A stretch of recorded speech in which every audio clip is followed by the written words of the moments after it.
Hey, I'm Dylan at Imperial Sportbikes. I wanted to go over the differences between the 2026 RS660 versus the previous gen, which was 21 through 25. Let's go over it. The main difference between the previous gen and this generation is the throttle bodies have been updated. You're getting about 5 more horsepower, which is crazy. These are now dynoing better than CBR 600 RRs. Don't tell Honda.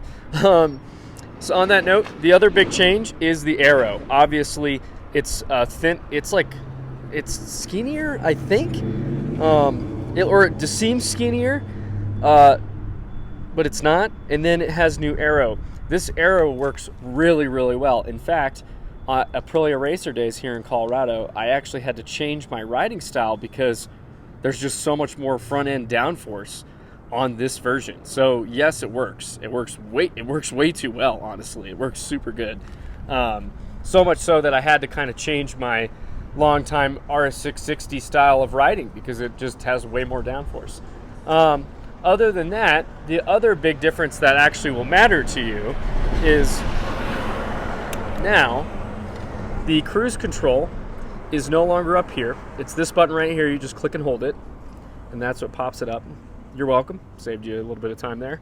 And then the modes can now be adjusted individually. That means each mode can be set up individually compared to the previous gen that had 2 fixed modes and then 1 individual mode.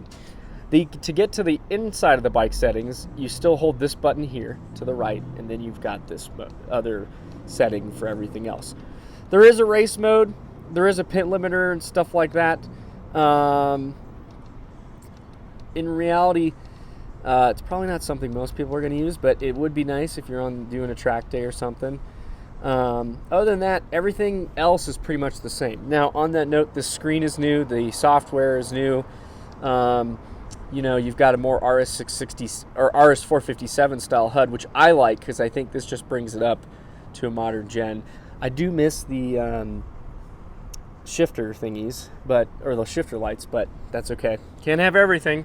Either way, though, this bike is incredible. It's really worth the money that it costs, honestly, compared to most other motorcycles.